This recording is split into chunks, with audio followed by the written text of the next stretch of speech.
Greetings and welcome to the Progress of Liberty. My purpose here is to persuade young people to become activists in favor of free markets, private enterprise, and individual liberty. Now, I would like to address this video to all the young people in the United States and to convince them that they should adopt free market activism.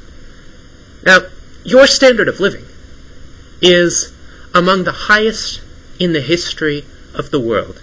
You have conveniences that prior generations could not even imagine.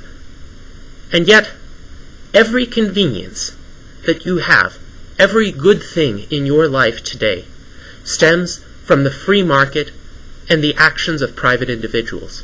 Virtually every bad thing in your life today stems from the government. And this is why I would like to convince you to support the free market and to oppose ever-increasing government interventions in our lives, interventions that will undermine your high standard of living if they continue to proceed as they have been. Let's take a look at some of the good things in your life that were the result of private enterprise.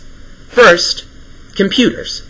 Ever since the information revolution, which began in the late 1940s and has greatly accelerated since, individuals have so much more power at their disposal than they ever had at any prior time. Now everybody who wishes to can be a publisher, an artist, a composer. Doing mathematics has become much easier with a computer. Doing schoolwork has become much easier with a computer. Imagine having to write drafts of your papers by hand or by a typewriter, where a single slip of the keys could doom the entire project. That must have been a dreary, barbaric, and inconvenient time. Well, private enterprises solved those problems for us because of the presence of computers. Of course, the Internet is a product of private enterprise. It's true that the government initially set up the infrastructure, but the Internet did not truly take off until it was fully privatized by 1994. And at that point, millions of individuals throughout the world, each doing his own thing, created billions of websites that benefit our lives in immeasurable ways today by giving us information, by enabling us to communicate with one another, by giving us the opportunity to work and collaborate in ways that were not available previously. Furthermore, art and music, all the books, the movies that exist in our culture and that so many young people enjoy today, were created by private individuals. Since when has there been a masterful work of literature or a great film that was created or even commissioned by a government? Aside from the patronage of European monarchs circa the 17th or 18th centuries, I cannot find many great government inspirations for works of art, literature, and music. The entire modern transportation network was created by private enterprise. Automobiles, airplanes, the naval transport system that we have today, even private space flight, which has just taken off in the past few years, were all created by private enterprise. Anytime government has involved itself with any kinds of vehicles, it has not used them to facilitate civilian transportation. Rather, it has used them to facilitate military purposes or fairly arcane research purposes, as, for example, NASA has been doing for over 40 years without ever encouraging commercial or passenger spaceflight. Moreover, restaurants, coffee houses, fast food places that young people enjoy visiting are all products of private enterprise, are all products of individuals who are very much like us, who have decided to risk their own capital, set up their own business, providing a service that many people will enjoy, and they thrive on that basis. So, all of these good things come from private enterprise. Now, let's take a look at the bad things in young people's lives today and where they come from. Well, first of all, any young person who has ever had a job has had to pay taxes. And if you don't pay your taxes, the big government will come at you with a stick, will expropriate you, put you in prison, and do a lot of other nasty things to you. Well, taxes are a product of the government, and they threaten to become higher. Moreover, being inspected at airports, because everyone is suspected of being a terrorist now, irrespective of how they look, how they behave, what they do, often being subjected to pat-down searches or machines where airport security personnel can see the details underneath your clothing, that's a government creation. Nobody in the private market would have the gall to institute such appalling infringements of dignity and personal decency.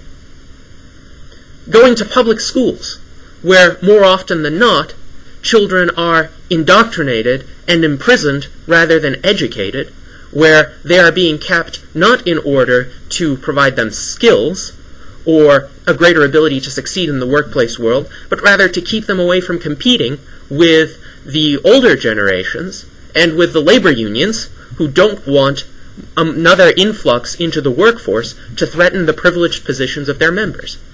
Public education is a product of the government, and having been through a public school, I will tell you it takes tremendous fortitude and strength of character to come out of it unscathed, personally, to resist the bullying, the pressures to conform, to resist the anti-individualistic herd attitude that prevails there. And truly, in our economy, with so many opportunities for a high standard of living that we have, nobody should have to put up with these collectivistic herd pressures that are the relic of a much more primitive time. High housing prices are the result of government regulations that restrict the construction of new homes. First of all, eminent domain laws, which make it easy for government to expropriate people's homes, and so make new home construction less lucrative than it otherwise would have been. Environmental laws, which put huge amounts of land off limits, and make restrictions on what you can do even on land that is not off limits. Moreover, building codes of various sorts that prescribe highly expensive procedures allegedly to keep homes safe, but which every home does not need, and especially somebody who can't afford a home at that price doesn't need. Moreover, high healthcare prices are the product of government. After all, the government has been subsidizing the healthcare system, distorting incentives in it for a long time, putting crippling regulations on top of that, which take a lot of money to comply with, and also making it very easy for people to sue doctors for malpractice, making it necessary for doctors to invest up to a third of their entire earnings in malpractice insurance. All of that is a product of government intervention. High gas prices, largely due to extensive federal state taxes and extensive prohibitions on drilling for oil off of America's shores in Alaska and elsewhere in the United States, are the result of government intervention. Moreover, the war in Iraq, which has killed thousands of young people, people of your generation, was started by the U.S. government, and, which is worse, the threat of military conscription looms over us if certain left-wing collectivist egalitarian ideologues or right-wing nationalist ideologues have their way. They would force you to surrender your life for the state.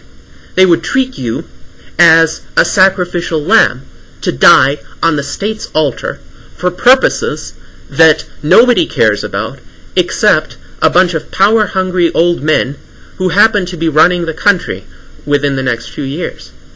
Now, all of these bad things that threaten your quality of life, your standard of living, and your future, as well as threatening all the good things that are the result of free enterprise, are products of the government. So, I think you want to stop those bad things from happening. And therefore, young people, I urge you to take up free market activism and in your own way prevent the scourge of big government from becoming ever bigger. Thank you very much.